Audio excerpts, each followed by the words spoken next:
Aloha and welcome back. We are sticking with this H-1B visa conversation. This is going to be Thomas Sowell's take on immigration, illegal or legal versus illegal, and top talent H-1B visa. So he's going to get his own video.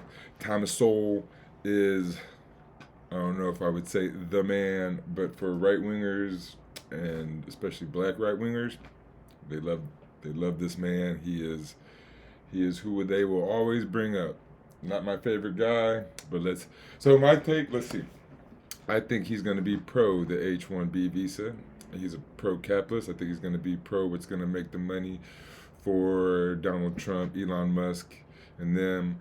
He's going to say that Americans need to work harder, and he's going to agree with Elon Musk that they need to get off the TV and the cultures and change the culture to work harder. He's going to say that it's not the schools, that you can have bad schools and come through bad schools and be a great mind or whatever, which is true, but it's a lot easier in great schools to have multiple great minds. So that's what I think he's going to say. I haven't watched this yet, so I may be totally wrong. Let's see if I'm right or wrong.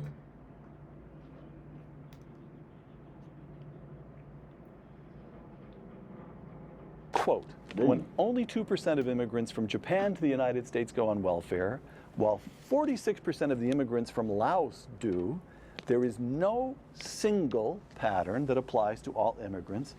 Everything depends on which immigrants you're talking about and which periods of history. Okay, here's the assignment.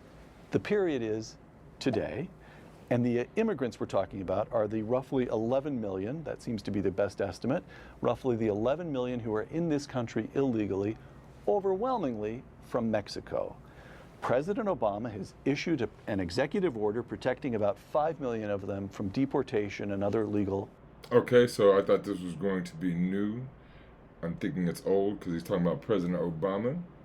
Penalties. A humane act. Well, see, one of the things about the immigration debate is they talk about immigrants in the abstract, and there are no immigrants in the abstract, as that passage indicates. And we don't know who those people are that are here. They may all be PhDs from the University of Chicago, in which case they should all stay. Or they may in fact be people who majored in sociology at Berkeley, in which cases get them all out of here as soon as possible. You know, but we don't know. That's one of the problems of so-called immigration policy. We don't have an immigration policy unless we control the border. It doesn't matter what our policy is. If anybody who wants to cross the border. Again, I'm thinking this is a few years old now. I think it's Obama, or during Obama's time, but controlling the border, I get, but I also so he's not going to know about Trump's plan right now, but I like Trump's plan of expanding, not in an imperialist way, but if we do subsidize Mexico that much, let's just make Mexico part of the U.S. Then all the Mexicans here, citizens. That solves a lot of immigration problems, right? Border can cross, then our policy is just a bunch of words on paper. Okay, so I think I hear you. I think I can deduce from that set of comments two policies. One is, for sure, you get control of the border. Yes. That's just obvious. We get control of the border. But from that point forward, you're as dubious about the editorial position of the Wall Street Journal, which is consistently pro-immigrant, as you are dubious of the President of the United States, because your point is neither one of them really knows in enough detail who these 11 million people are, whether they're doing net good or harm to the economy. So you don't buy the Wall Street Journal argument that on net, surely they're doing more good than harm, more economic good than harm. You don't buy that? No, and especially when they're trying to talk about having people in agriculture. I mean, this is a country that has had a chronic surplus of agricultural output for decades on end, costing the taxpayers billions upon billions of dollars. But because the federal government subsidizes the output, the surplus, right? Yes. All right. Yeah, yes. We have an agricultural surplus, yet we have hungry people. Why is that? And in fact, I think the federal government subsidizes the water that creates the surplus that it then subsidizes again. And I think that any discussion of people in the abstract drives me crazy. Because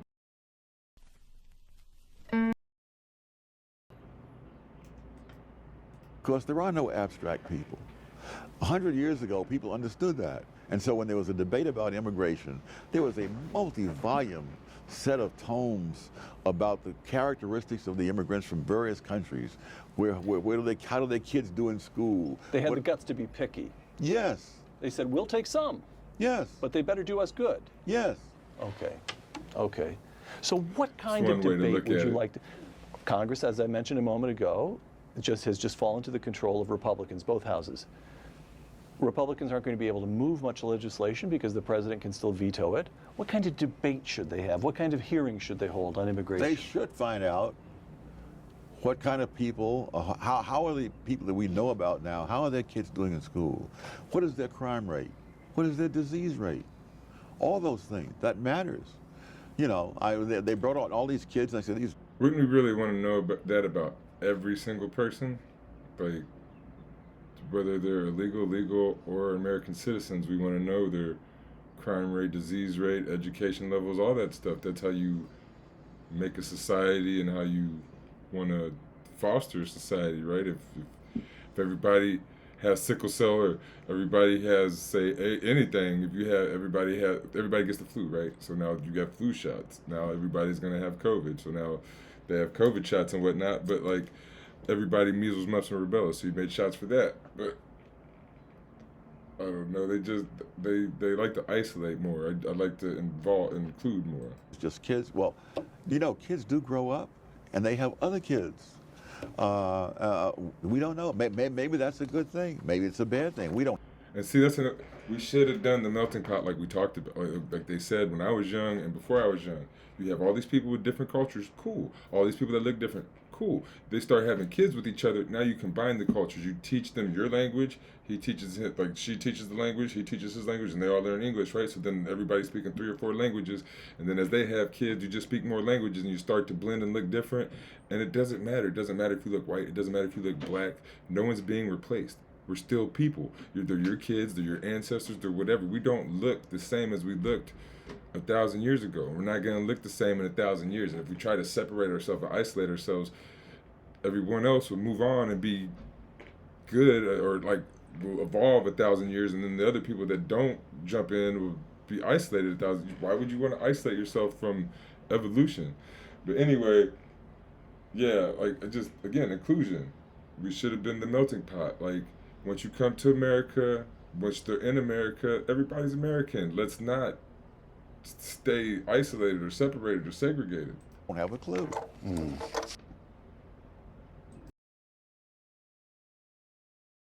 Migration is not always a once-and-for-all process, even for those who leave their homelands never to return. They may migrate from one foreign country to another before finally settling down. Most Polish immigrants to the United States, for example, lived outside of Poland before settling on American soil, and many Southern Europeans lived outside their native lands before settling in Australia. Some entrepreneurial refugees from communist North Korea settled first in South Korea, then in Latin America, and finally in the United States. The story of migration is often also a story of remigration. These repeated relocations also test the persistence of a group's culture in very different settings. The many large-scale relocations of Jews over many centuries, for example, has not destroyed either their cultural heritage or their cohesiveness, though both have been modified in the process. The migrations of conquerors, refugees, slaves, and sojourners have been outstripped by the migrations of those going to settle permanently in a new land.